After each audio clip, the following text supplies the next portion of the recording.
Well, hello again, all the boys and girls out there in YouTube land watching. John and Ellie of Georgia Beer Reviews back at you with another edition of Stout Sunday.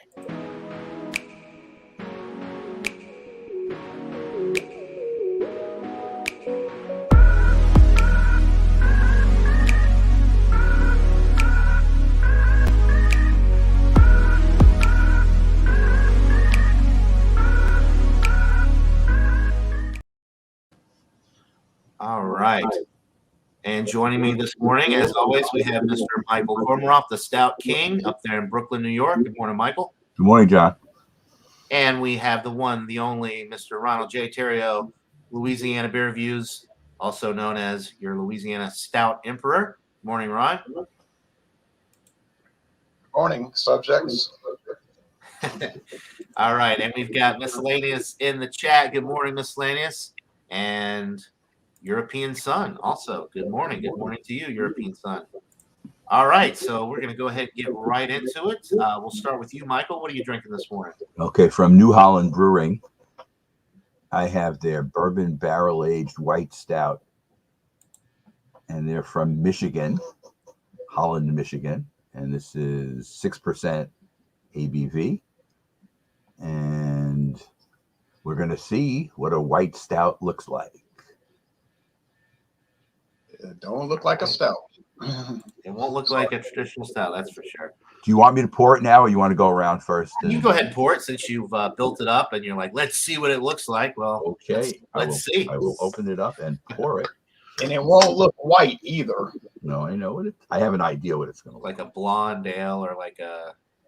Let's see if we can get it across the picture so people can see it going into the glass. Yeah. Here. If that's white, I'd hate to see gold. It does not look like a typical stout at all. No. This could just as easily be a pale ale or an IPA or a bunch of other stuff. Or like an unfiltered or like an amber ale. It could be an amber ale. Yeah. Golden ale. Okay, Jordan.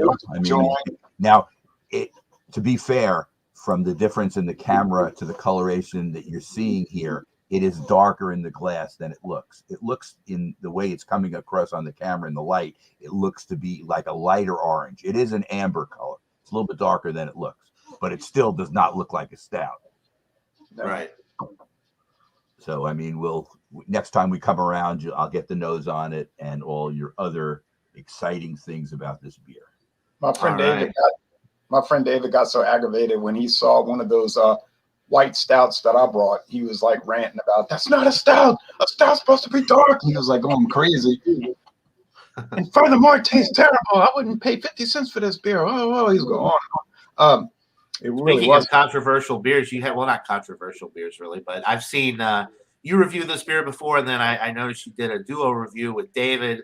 I think your opinions kind of differ a little bit on this one. So why don't you tell us what you're drinking this morning? Yeah. Yeah. Oh, and by the way, the guy Jordy from Scotland, he was saying to me that he wanted to join Stout Sunday. He said he had a stout. So. Oh, really? Okay. Well, Jordy, I will. I'll tell you what. I don't usually do this in the chat, but I guess it doesn't. Can you send him the link, John? I am. There's the link in the chat. If anybody wants to panel up, you're more than welcome to. We've also got Bart Robinson in the chat. Good morning to you. All right, so Ron's got his poured. Yeah, that looks like a stout, and it's got a beige head. I wasn't like totally thrilled with this beer. I'm gonna tell you that right now. But my friend David was just like going cuckoo over it, angry. An angry beer review. If you want to watch an angry beer review. There's quite a few of those. Quite a few. Huh? David gets very passionate about the beers that he's reviewing. Not to mention a lot of other things. Right.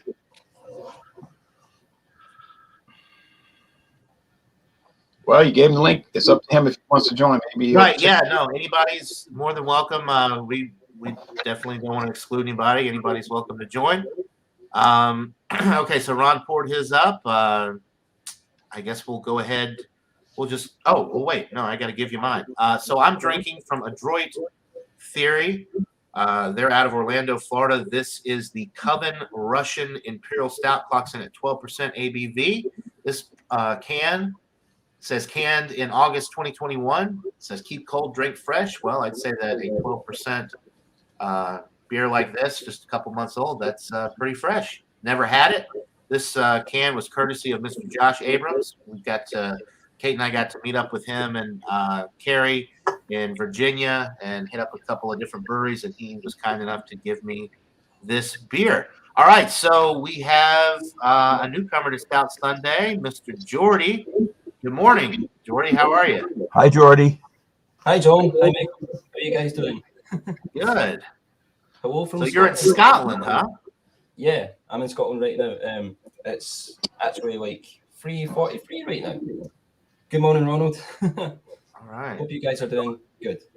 Doing well. Yeah, glad to have you. Why don't you Thank you. tell us what stout you brought this morning? I have quite an interesting one. It's one that I've drank quite a lot. It's the Brewdog Layer Cake. It's a chocolate. It's a marshmallow and chocolate stout, and it's coming in at 7% ABV. That's a new one on me. We I haven't do seen get that one Brewdog either. Up here in the U.S., though, we just I haven't seen that one though. If you see it, you Brewdog. definitely check it out. It's really good. Your cake and drink it. We used to get Brewdog in Louisiana, but it's gone. Oh, that's a shame because they're actually making quite a lot of different beers. They've got one, the most recent one they've got out is Parma Violets, which is like a candy here in the UK. I tried to find it, but the last time I was in Tesco, I couldn't find it, unfortunately. Okay. We get the Brewdog stuff here, but I've never seen that one. So I'll have to start looking for it. Oh yeah, it's really good.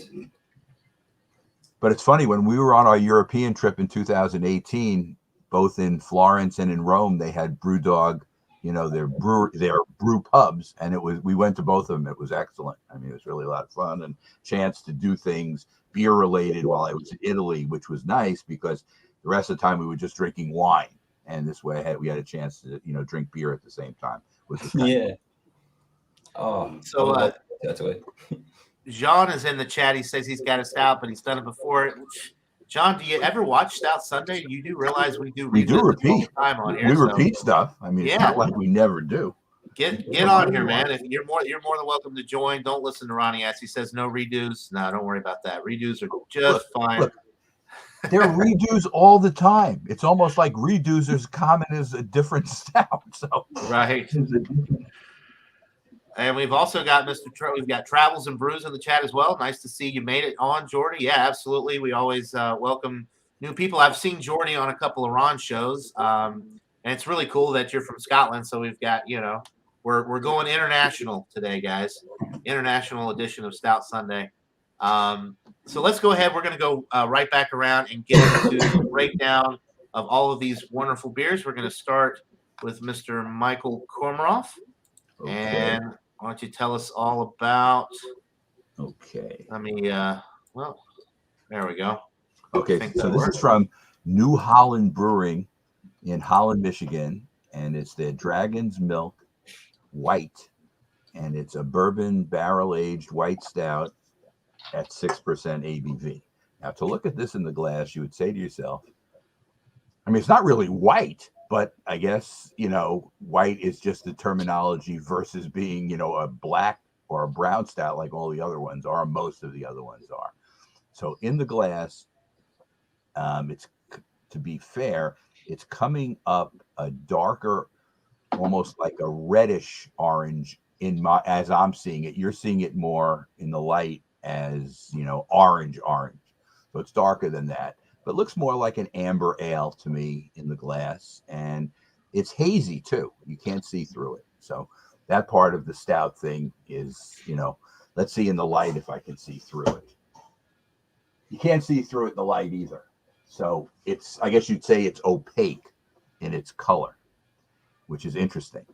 Now, the head is pretty limited also. It's just like a skim head, but it's mocha, and it's definitely off white. It's not, a brown so much, but it's mocha. It's nice head, and you're getting lacing and head retention on the top, but there is not a lot of it. Let me get a nose on it. It's interesting because you get some of the roasted malts, but they're not as intense as you get from your normal stouts. You're also getting a little bit of, I can't say it's bourbon, but you're getting kind of like a whiskey-esque background note. So you can tell that something's been done, possible barrel. If somebody gave me this beer and I didn't know what it was, you can tell in the nose that there is something going on, but you can't tell the intensity of it because it's not like heavy bourbon barrel aged things where when you smell it, you get bourbon as a lead smell. This one's just background, but it is there. That's about it as far as the nose goes. Let me get a taste on it. Cheers, everybody. Cheers, Michael. Cheers. Cheers to your drinking. It's very interesting taste too. You're getting the little bit of that whiskey barrel effect, but it's not a lead taste. You're getting the roasted malts in the taste. There's a smoothness to it. Somebody tasting this blind would not think it's a stout. I mean, absolutely would not, because it's not. Most stouts, even your milder ones, are intense, at least in the roasted malts, and this is not. It's more of a laid back, easygoing toasted malts. You can taste me, but it's not intense. And it levels out. It's smooth though, goes down pretty easy, 6%. I'm trying to see what else I can get out of it. The carbonation is kind of like a little bit on the prickly side. I know you can't see the carbonation in the glass because it is, like I say, opaque in color, but it has good carbonation to it also. It's interesting, but I wouldn't say it's a great beer, but I would put it in the very good category. And I would get it again.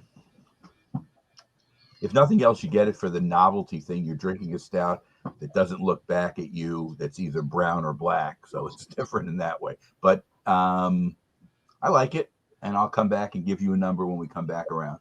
Did you mention chocolate? I can't remember. Are you getting? I'm not getting any chocolate. I was thinking that one, and maybe I'm wrong, but on the label, does it say anything about like cacao nibs or anything being added to it? I can't remember. Let me look. On the bottom, it says bourbon barrel white stout, but let's see if in the description it says anything about that.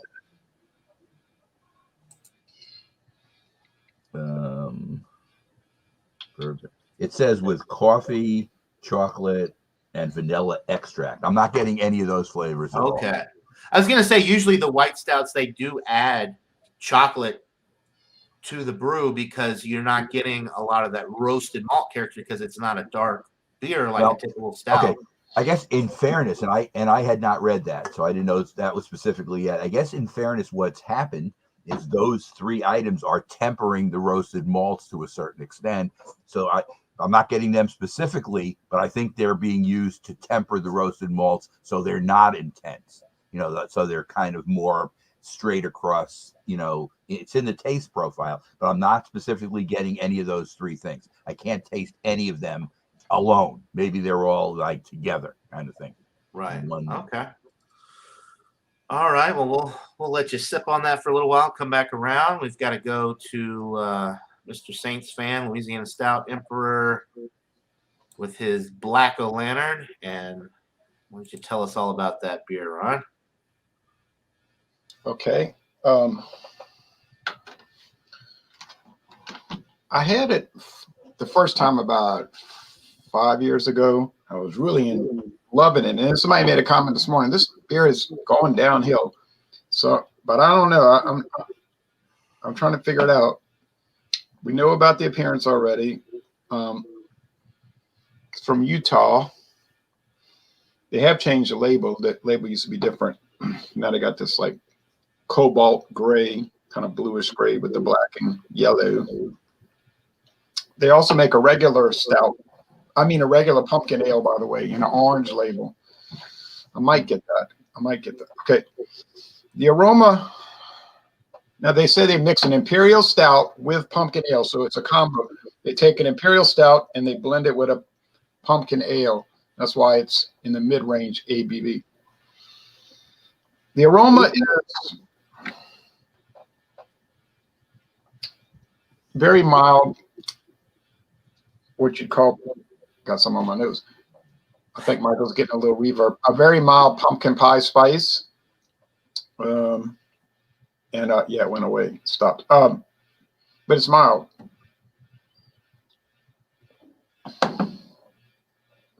The flavor. I think what was throwing us off. This one has a real pronounced pumpkin pulp flavor. And pumpkin is vegetable, right? So you don't really expect, you're thinking, oh, you want the pumpkin pie flavor, you know, which is like the spices and the dough, but really the spices. But here, I'm thinking, oh, like while Michael was talking, I was thinking about this beer, and I said, it seems like vegetables, or as they say, some people in New Orleans say vegetables. That's what they say, vegetables or vegetables. It looks like vegetative, you know, the vegetable is taking the lead. And I can see why that would bug some people, you know. There's a background pumpkin pie spice. We'd be like cinnamon, nutmeg, allspice, whatever they use in pumpkin pie. There's the roasted malt from the stout. Charred? No, just dark roasted. The body is not heavy, okay? The most you could say is it's medium bodied. And it really has some lightness to it, honestly. Let's say maybe low medium. The finish is dry. On the sweetness scale, it's probably 2.5 out of 5 sugar cubes. Bitterness scale, maybe 1.5. I'm more inclined to think that it's a 14 IBU and not a 30 IBU like the website is saying. I think the can is correct. I find a lot of companies have mistakes. I was looking at Adroit Theory's website, and they say they're from Loudoun County, Virginia, Percyville, Virginia. The website said they're from Virginia. I was just going by the label there. Yeah, maybe they contract brew. Maybe they do contract brewing or something. I probably should have looked into it a little bit more. Yeah, but maybe they might not have enough capacity to. So they might contract out to a Florida company. I know some Florida breweries do that. You know. Chocolate? No. Pumpkin? Oh, yeah. So they're saying rich chocolatey. Let me take one more sip. I don't know about the chocolatey. It's rich in a way. I would say pumpkin-y, gourdy, you know, like a gourd. Dark roasted. It's mildly spiced, not in a heat way, you know what I mean, in a pumpkin pie spice way. Yeah, it's growing on me. I got 2 cans left, I believe. I'm going to save one for pumpkin ales this month. We got pumpkin ales coming up 3 Wednesdays in a row. And I got Shipyard. You know, I have the Jacko. So I need, excuse me, to get one more pumpkin beer. So I'm starting to like this more. Still seems different from when I first had it, but can't explain it. Anyway, on to the layer cake. All right. Let's bring you up, Jordy. Okay. Hello. So this is layer cake, milk, a chocolate and marshmallow stout. Very dark appearance, not exactly see-through in any way. The head has completely disappeared. Let me just go with the aroma. Right away, I'm getting There's like a peanut butter smell. I can smell that kind of sweet, sticky sweet smell, which I think comes from the glucose syrup, which is brewed, which is used while brewing this glucose syrup. So like a sticky sweet smell. It does have a quite milk chocolate kind of scent to it. The aroma is like really powerful in this one. It smells really nice. It smells inviting. Like, yeah. Let's go with the taste. Cheers, guys. All right. Cheers, Cheers. Jordy. Cheers, John. Cheers, Ronald. Cheers, chat. Cheers.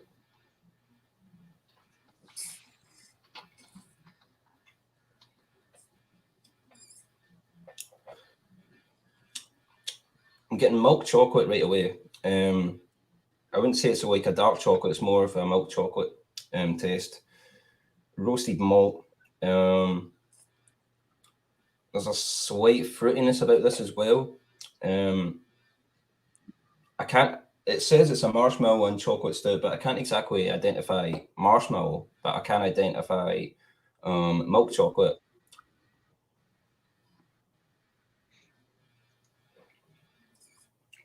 It goes down very well. It's very smooth too. I've always liked this beer. There's a nice tickly, hoppy bitterness in the end as well, which is really nice. It's easy drinking as well. I really like this stuff, guys. I really, really like it. Jordy, can you taste the 7% alcohol in it? Not really. Not really. You can't exactly.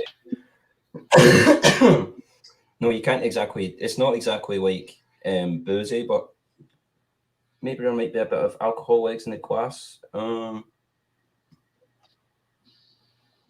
Maybe a bit of alcohol Can you legs taste there. Can you taste any oats?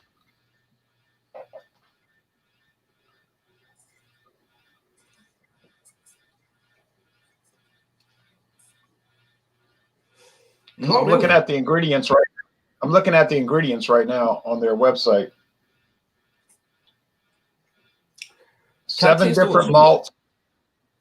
Yeah, 7 different malts. Oats. They use Columbus hops, and natural flavoring, of course, and milk. Yeah, natural flavoring. Yeah, yeah. It says that on the can as well. Natural flavoring. I can't exactly taste oats, but it is like very, very sweet.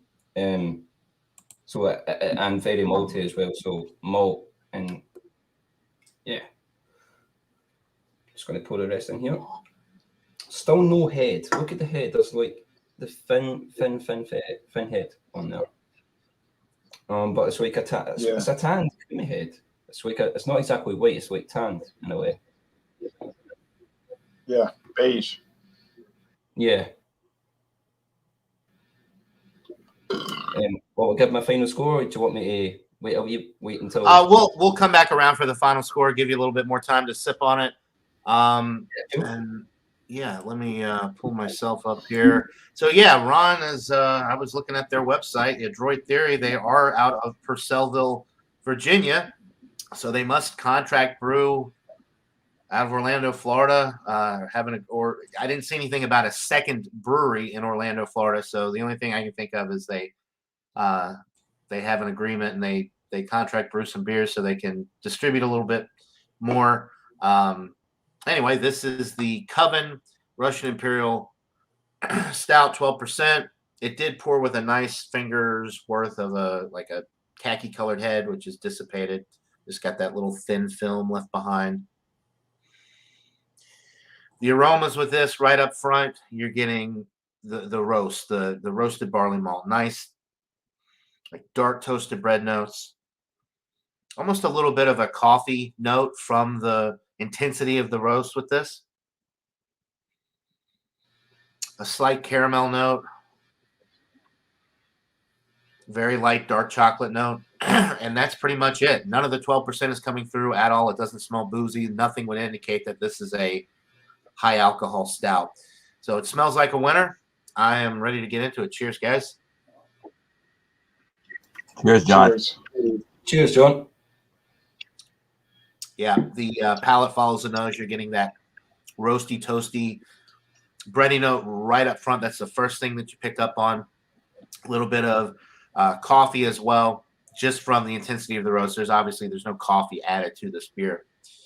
Then in the middle of the sip, you're getting a little bit of that dark chocolate, a little bit of a caramel sweetness to kind of round it out, but it's definitely more roasty, toasty, intense, and more on the bitter side, as a lot of times you do get with the Russian Imperial Stouts. They tend to have a lot more bitterness than just your typical stouts.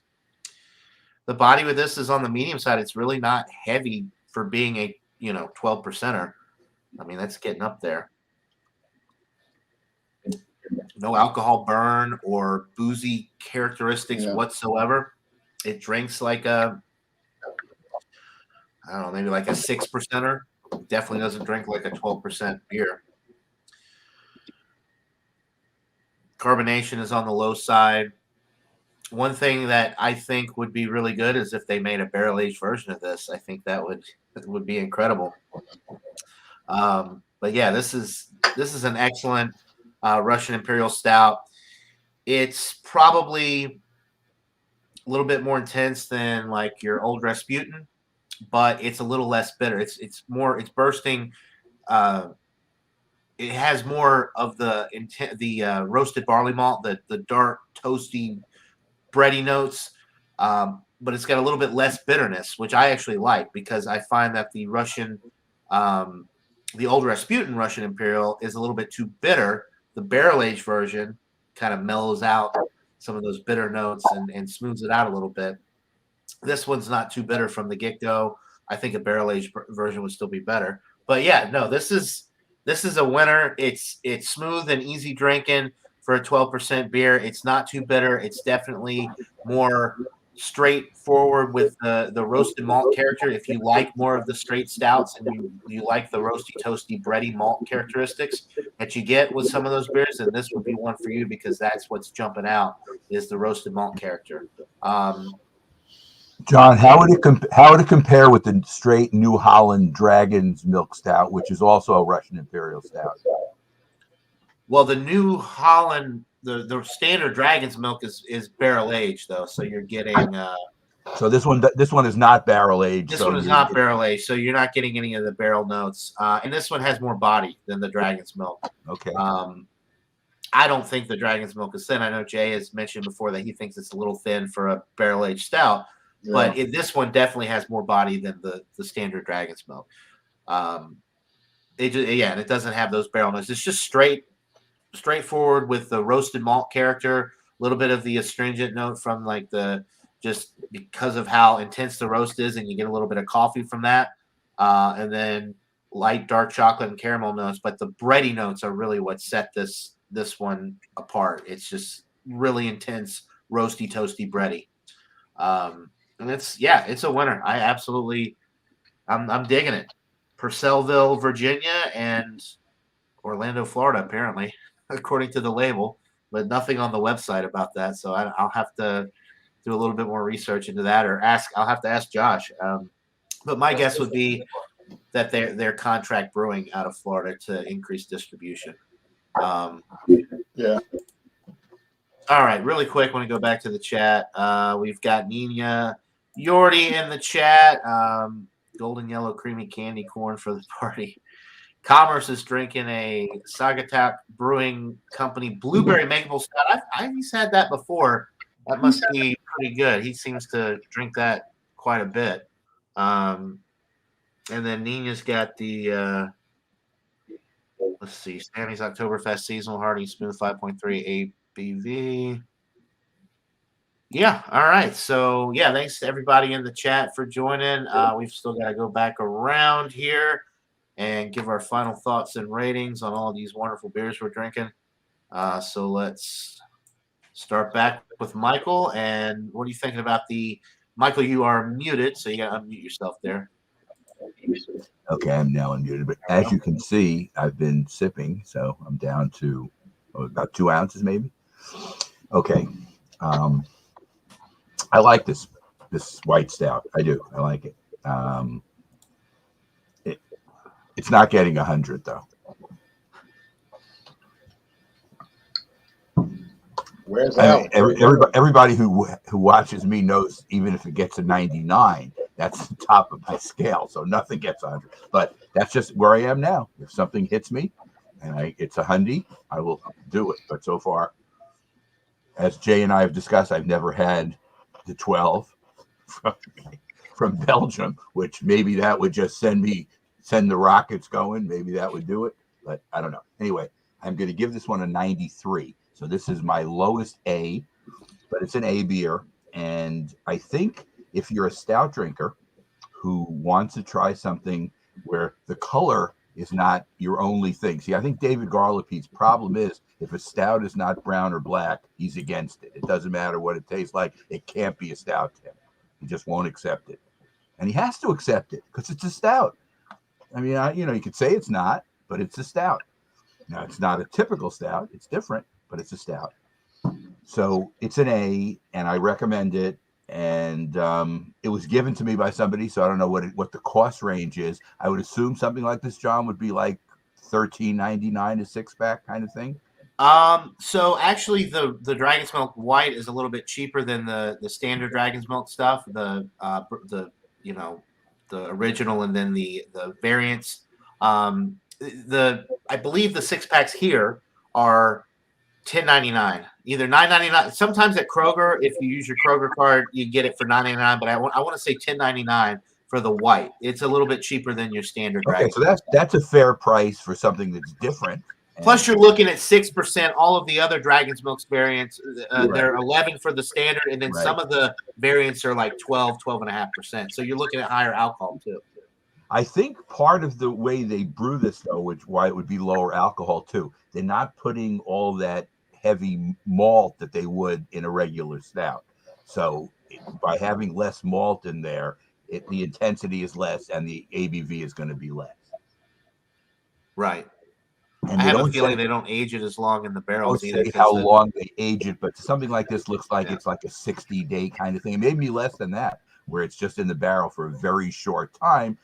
Yet I do get a mild kind of whiskey feel to it, but it's not intense. I mean, it's in the background. It's not anything intense. So it's not like the bourbon barrel aged stuff, which is much more intense than this. But I would recommend this, and certainly for a change of pace, it's nice. And maybe your macro drinkers would like something like this because they're used to it being milder, and this is definitely milder than other stuff. This is less intense than Guinness and all your regular stouts. Okay. So 93 out of 100. That's a pretty good score. I see Ron is holding his glass up. That doesn't look like the Black O-Lantern anymore. It looks like you put some whiskey in that glass. No, I did not. I did not put whiskey in this glass. That is wrong. That's incorrect. I put this in the glass. Marsala. Oh, okay. A wine. All right. In Canto. It's fortified with brandy, probably. It is fortified with something, probably brandy. 18% alcohol.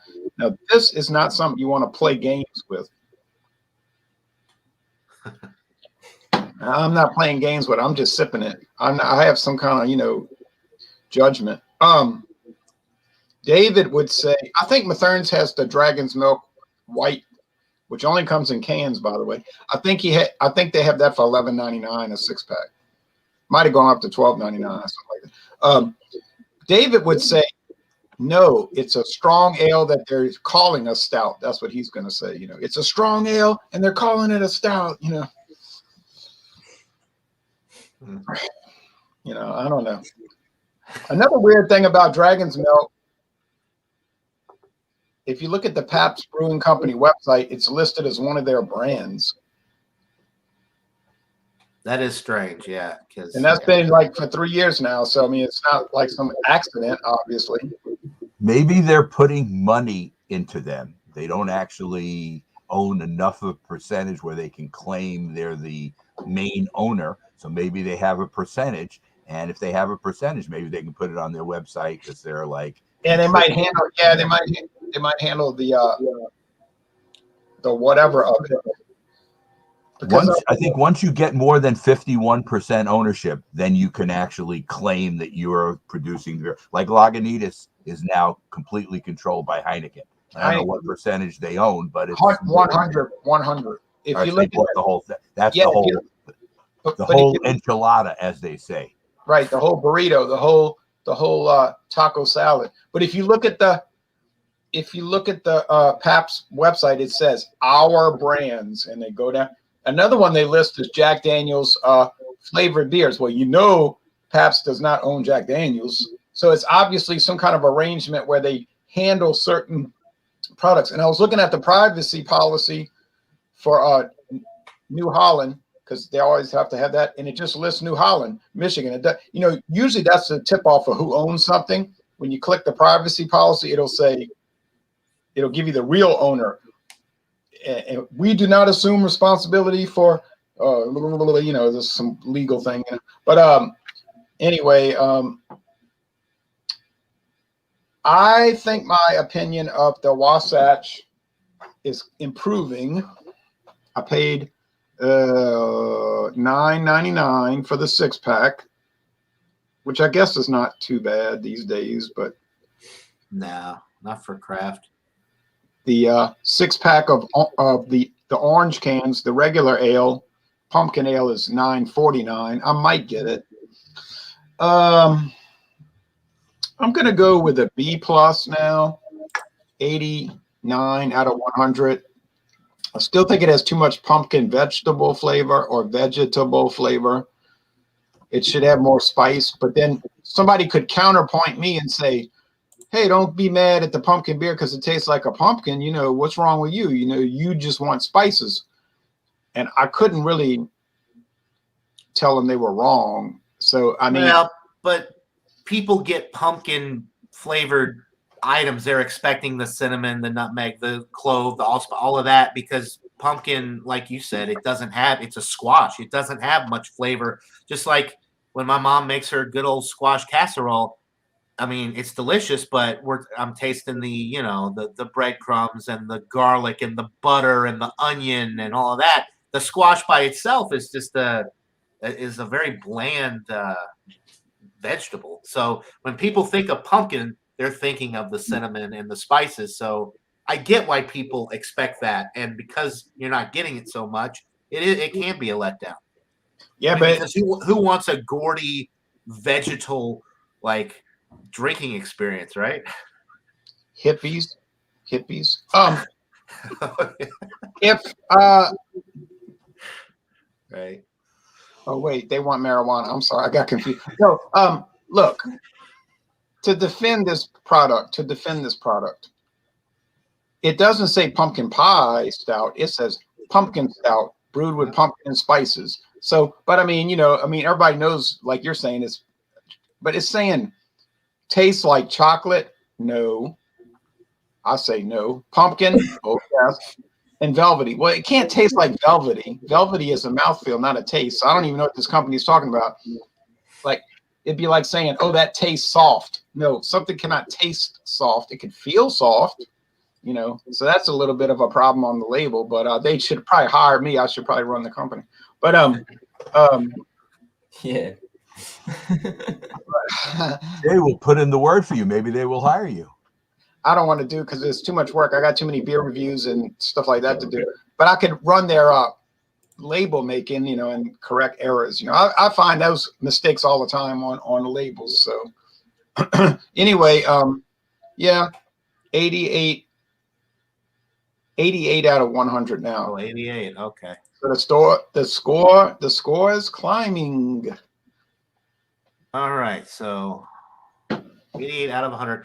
Okay, so let's go to Jordy with his layer cake. What are you thinking, Jordy? I'm thinking this deserves maybe.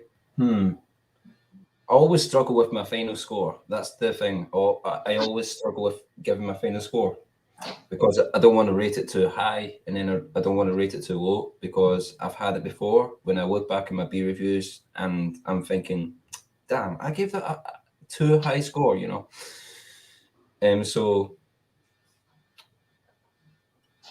I'll have a wee drink and then I'll tell you what I think, guys. Cheers again, Michael. Right. Cheers, John. Cheers, Ronald. You'll have to tell us. I'm not familiar.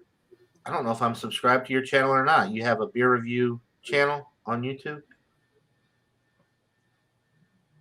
Yeah, I do. It's just Geordie's beer reviews. Jordan's beer reviews. Okay. I'm still really enjoying this, guys. It's going down a treat. Again, I can't taste that alcohol booziness or anything like that. That's not there. It's hidden with this strong malt, very, very sweet tasting, but in a good way. There's a tiny bit of bitterness in the aftertaste there, which is really nice. Sorry, I'm reviewing it again. I might give my final score. My final score, guys. I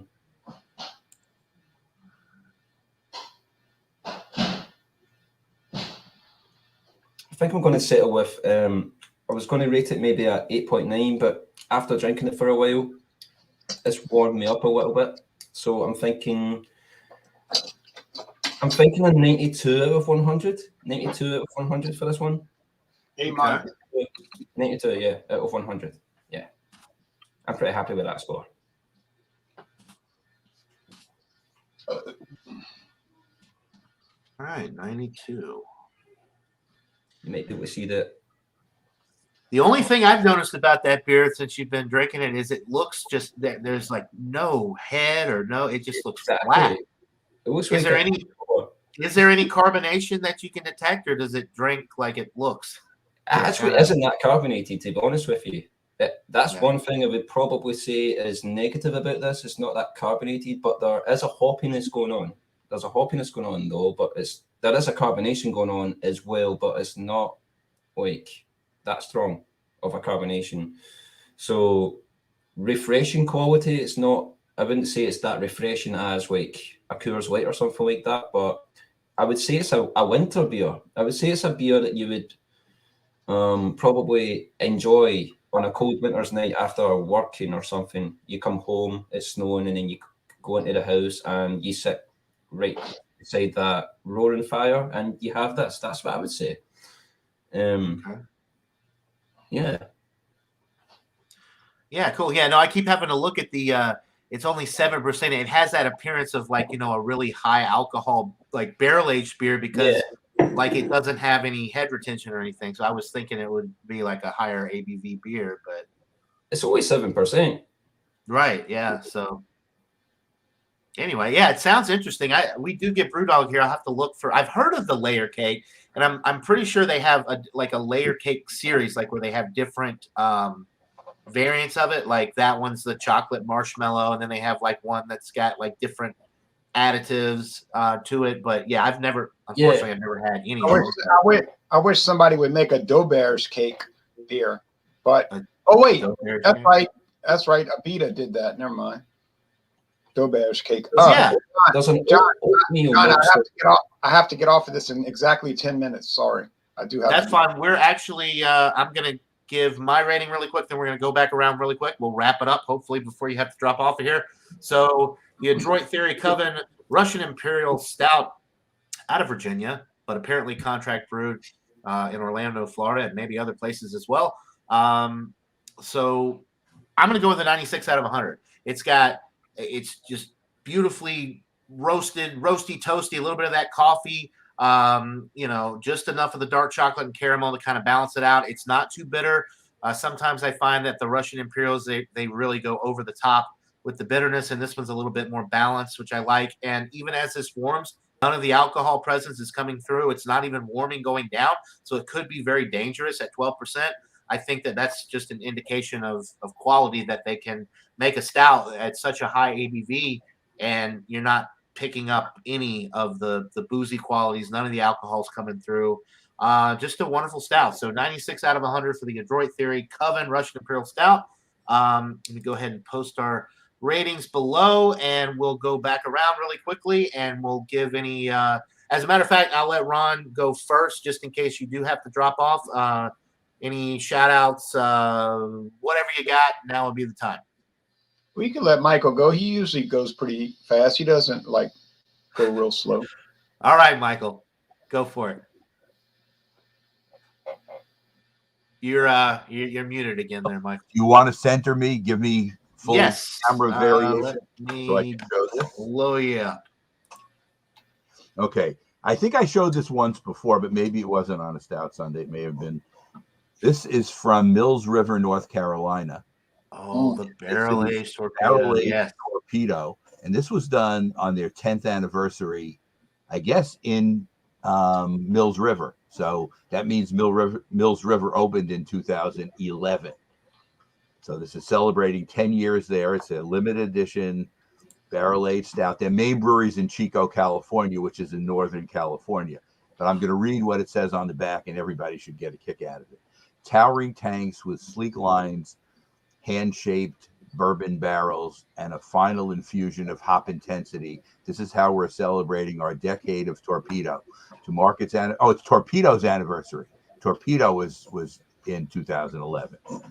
To mark the anniversary, we cellared away a fresh batch for months before recharging the mellowed beer in its namesake, the Hop Torpedo. The result, bold, fruity hop flavor and aroma with notes of rich bourbon and vanilla from the oak. Here's to 10 years strong. And it's interesting, and I'll give you another couple of facts about this. This was brought back to me by my friend Gail, whose son lives in Durham, North Carolina. So they went down on kind of like a tour around Asheville.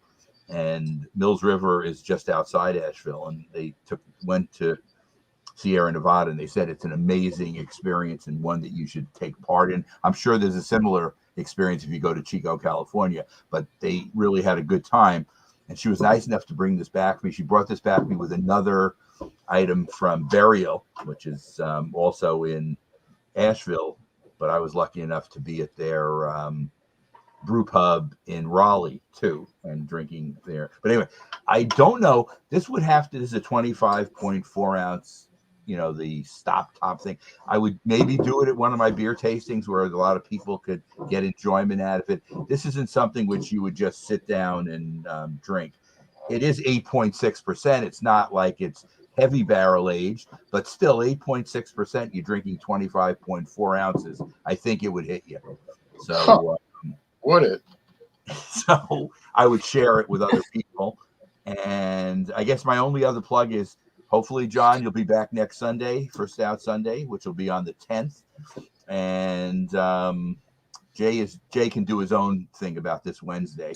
But I'm looking forward to my people coming over on Thursday for my regular beer tasting, my monthly first Thursday of the month here this coming Thursday. Right. Yeah, that'll be interesting. You said you might not have as many people, so maybe you'll just have more beer per person. Be doing 12 ounces and 16 ounces instead of two different ones, and we'll see what happens. All right. Good deal. All right. So, Ron, go ahead. I know you're crunched for time here. Go ahead and tell us what you got coming up on your channel. Any interesting taste challenges, stuff like that. I know you got some interesting products coming up. I think that lady Gail was at the tasting when we were there in July. I wish we could have spent more time. I believe she was there at the head of the table or something. She was there. Yeah, and so I might have to drive back there and go do another tasting, but I don't want to disrupt the beach club or anything else. Now,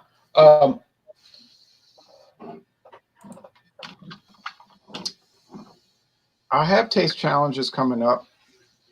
Henry McKenna bourbon. I got this bourbon. It's from Kentucky. It's been around, they claim, since 1855. I'm not quite sure. I think the company, but not this particular brand. But whatever. It is a real company. It's not some made up name. But I like the classic label design. I like that.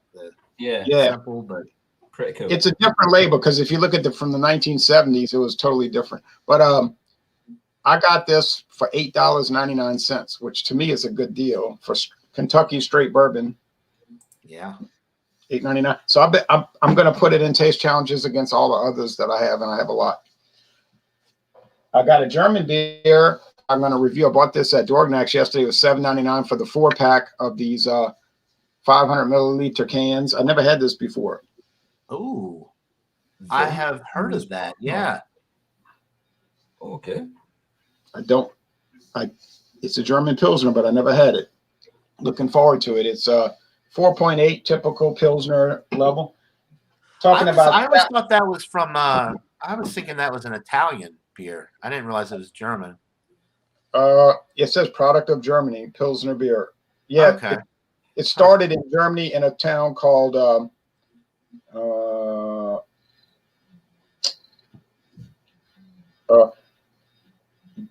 Meschede-Grevenstein. All right. I imagine that would taste like Grolsch. I imagine that would taste like Grolsch. Yeah, something like that. Yeah. Probably. Now here's a stout I bought yesterday. It's called Maxwell American Stout from Bay Canyon Beer Company. I don't know a thing about it except that I just bought it. And it's brewed and packaged under special agreement, Newton, North Carolina. Boy, we love to do contracts, don't we, these days? 7.5% alcohol. So this would be a good Stout Sunday beer, I think, huh? Yeah. And I bought more than just these two, but I can't show everything. I bought Sun Lab, Welcome to My Dark Side Pastry Stout brewed with macadamia nuts, hazelnuts, maple syrup, vanilla, and lactose. Sun Lab. Whoa. That sounds really nice. Right up my alley. 8% alcohol. If y'all think these were cheap, you're wrong. They're expensive. And this is brewed and canned by Westbrook Brewing Company of South Carolina for Sun Lab Brewing Company, Miami, Florida. Wow, everybody's contract brewing each other's beers. Why don't I don't know. Yeah, that's a little strange. Westbrook, yeah, they're a pretty big brewery, but that's weird that they would contract. Yeah, that doesn't make a lot of sense. No, Westbrook is doing the contract for Sun Labs. Get it? They're brewing the beer for them, right? For Sun Labs, yeah. And we don't get Westbrook here. So there was way more I could show you, but enough's enough. Anyway, thanks for letting me join. And that's it. All right. So yeah, absolutely. Jordy, anything? Well, obviously everybody go check out Jordy's beer reviews. I just subbed to you. I wasn't familiar with your channel. Thank you. So everybody out there watching, if you're not already subscribed to Jordy, go check him out.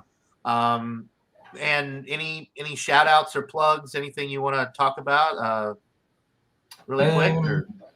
Well, not really any plugs or anything, just about, this beer. I've opened a can of this stuff here. Holston. Wow. Okay. Is that a popular beer where you are? Yeah, it is. It's from Hamburg, Germany, though. This is from Hamburg, Germany, but in Germany, it's called Holstein Pilsner, and the can looks like different than this, but this is the can here in the UK, and this is 5%. In Germany, it's actually lower. It's actually 4.8% in Germany. So in the UK, for a change, we get hit with the higher alcoholic stuff. So this is 5% nice. Holstein Pils, and the only bad thing I can say about this is it tastes a little bit metallic in a way, which is weird, but I still like it. If you can get past that metallic taste, then you'll like it because there's a really nice malt in this beer. Do you notice that do you notice it makes a difference, like if you drink it out of the can versus like pouring it in a glass, or is it about the same? Well, I've still got my brew dog here. So I can maybe finish this. I'll finish this and then I'll pour it in the glass and let you guys see what it's like in the glass. Okay. Yeah, some people when they talk about like the metallic-y taste and stuff, they're drinking it right out of the can. But I noticed that a lot of people, like we have beers like that here. Like sometimes I'll get a metallic-y note with like a Miller High Life out of the can, or there's certain beers, maybe Old Milwaukee, but then if you pour it in a glass and drink it, that goes away. It's just, it could just be me. Probably, probably because I was drinking it from the can. But that's in the glass there. Pale gold appearance. All right. Well, I'll see y'all later. Sorry about this. That's all right, Ron. No, have a good Sunday. Thanks for joining. Take care. I hope the Saints don't do well. That's but on this Sunday they probably will. Good chance that'll happen. Take care, Jay. All right, bye. All right, thank you. Cheers, Jay. But yeah, this is actually pretty good. And one more thing I would probably like to plug is just my music. That's my music, by the way, Night Energy. Night Energy. Okay. Like you're in a band, like your band? You're in a band? It's not really a band, it's more a music project that I create electronic music on. But yeah. Okay, Night Energy. All right, cool. But, Awesome. yeah. Well, yeah, we're very glad that you were able to join this morning. It's always nice. Yeah, Friar Tuck was asking where you're located. Yeah. What part of Scotland are you in? Glasgow in Scotland. Okay. Yeah, I've seen you in a few of Ronald's streams. I'm pretty sure, John, and Michael. I like Michael as well. I like Michael's scoring and stuff. Michael, you're brilliant. I just want to say that to you guys. Thank you very much. No problem. It's really nice seeing. Actually, we like on Stout Sunday seeing different faces because basically it's the main group, and Robert's been ailing, so he hasn't been on. So it's been, we've been short staffed. Yeah. It's just Jay's pretty steady. Jay was knocked out for a while because of the hurricane. Yeah, I know. Knocked his electricity out for like 3 weeks. So I mean, it's been weather and people being ill, and Jean's been coming on lately, which has been nice. We hadn't seen him in a while too. But there are steady people. Awesome. We get an Arkansas contingent sometimes. Jeremy and Shane will come on, but they're not consistent. They're not every week kind of thing. But, Right.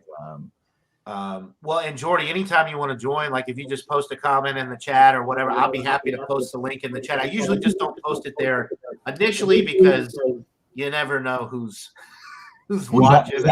We have stalkers lurking. Yeah, you have some weirdos that might try to hop on, but it doesn't matter. I could always kick people out if Since starting my YouTube channel, I know all about that. Trust me. Oh my God, there's some weird people out there. Yeah.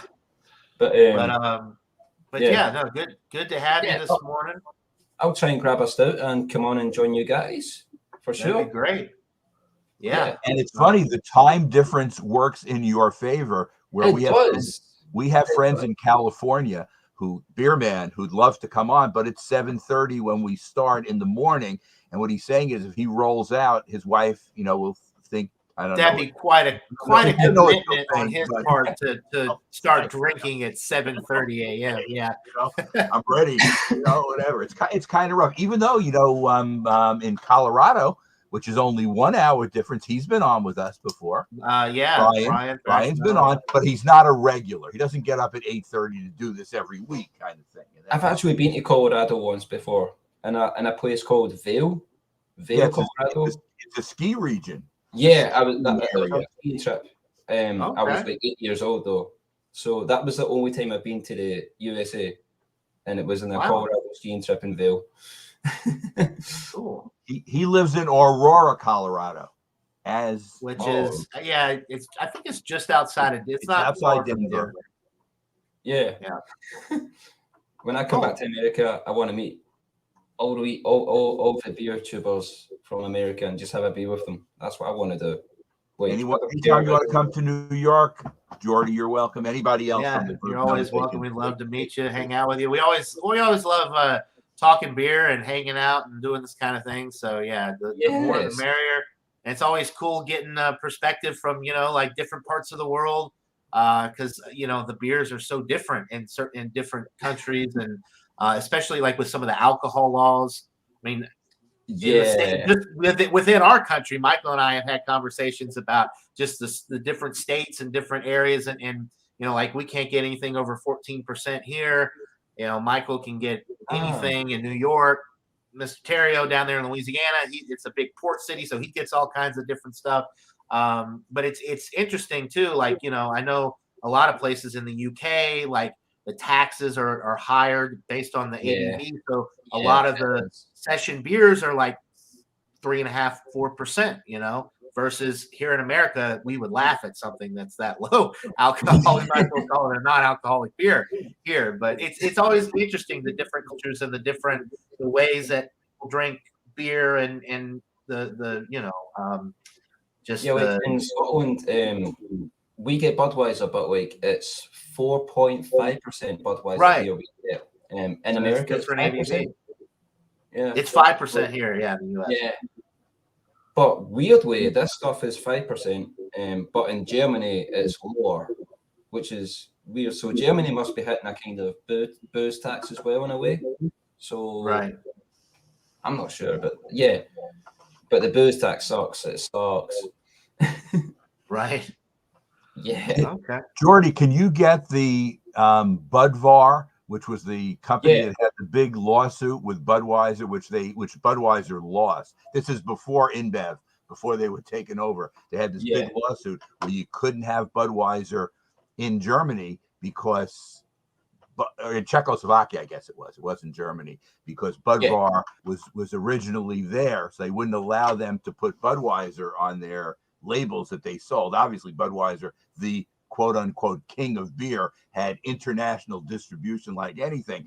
And to have this little small upstart brewery, which was older than them, take them on in court, I think they were shocked, and then they won. And a lot of stuff has happened since. InBev has taken over not just them, but half the world's beers in the process. So I mean, it's so that's why, like, when I buy Budweiser, it's like, I've always wondered that Budweiser is like a USA beer, but Budvar is like a Czech Republic beer. Right. They took them in court because they first put Budweiser in Czechoslovakia, and they said, you can't do that.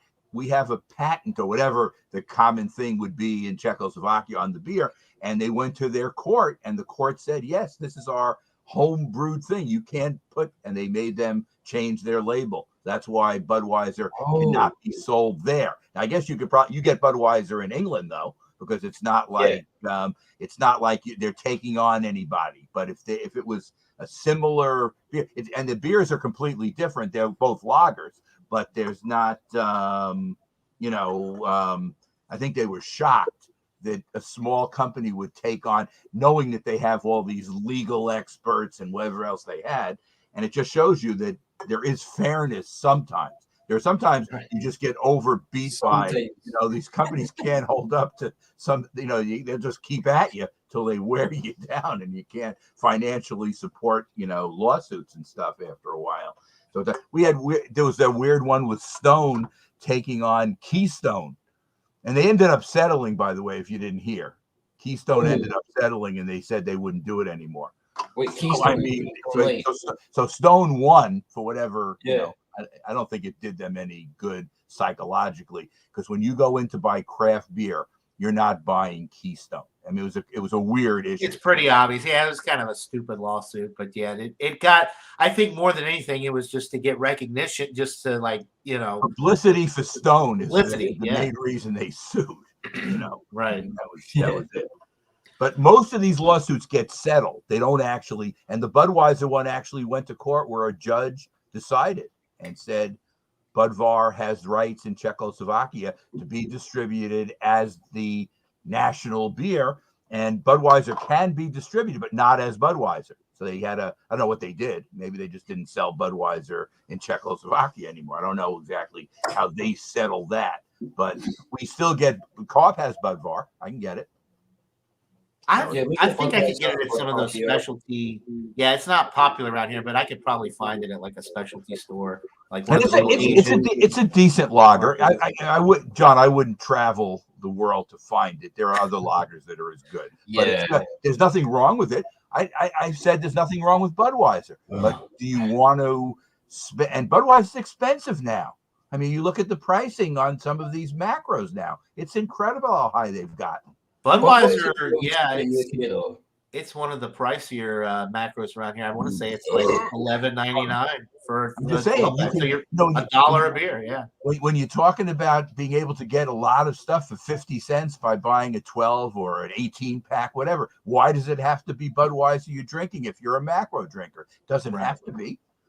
The other ones are similar, certainly, in their taste. And we've discussed this too, don't bring up this Beechwood aging baloney, which was their old marketing strategy. I was at one of their breweries, and I was on the tour, and I decided to get a little, with the guy and asking him questions and stuff, and he didn't like it because it was like, people don't usually get this involved with the questioning.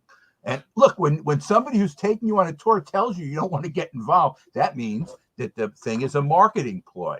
Beechwood aging doesn't mean anything. And I said to him, you can't tell me it has to do with the nose. It has nothing to do with the taste anyway. Well, it actually doesn't even have really, if you do research into it, supposedly beechwood is a neutral wood. It doesn't impart any aromas or taste. It's simply used because it carbonates the beer.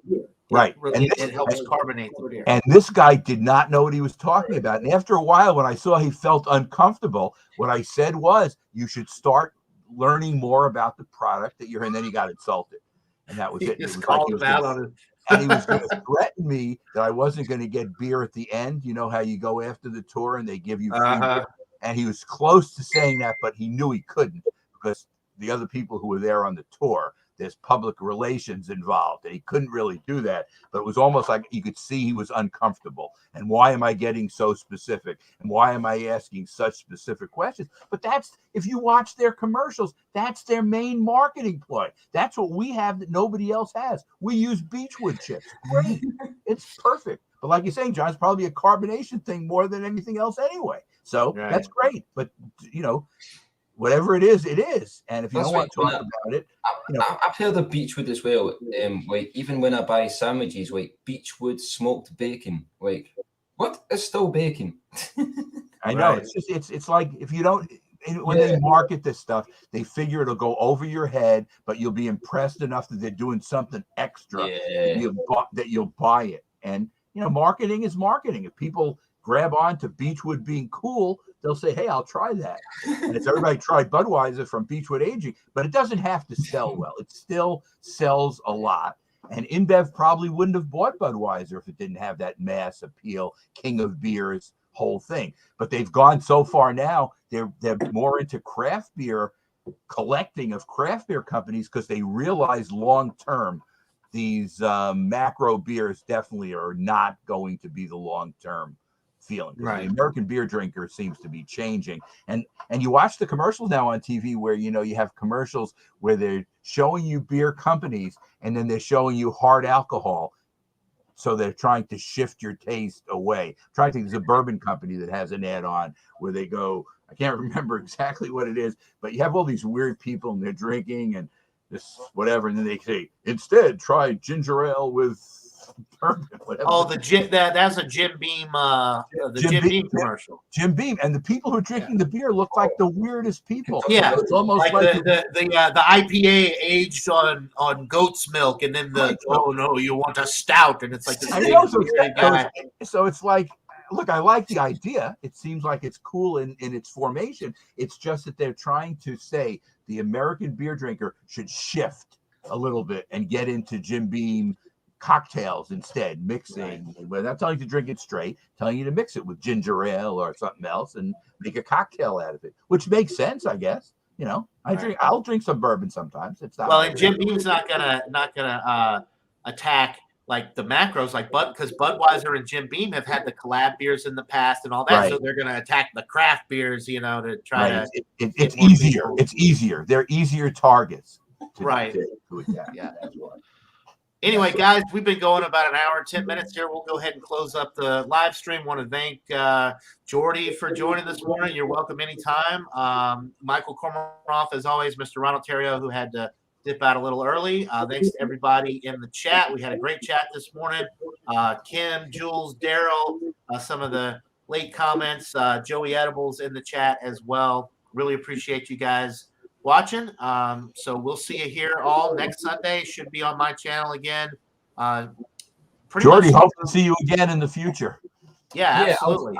I'll try and get us out for next Sunday if you guys are doing Stout Sunday. Absolutely, yeah, we'd love that. Yeah, we'll be here, same time, same place.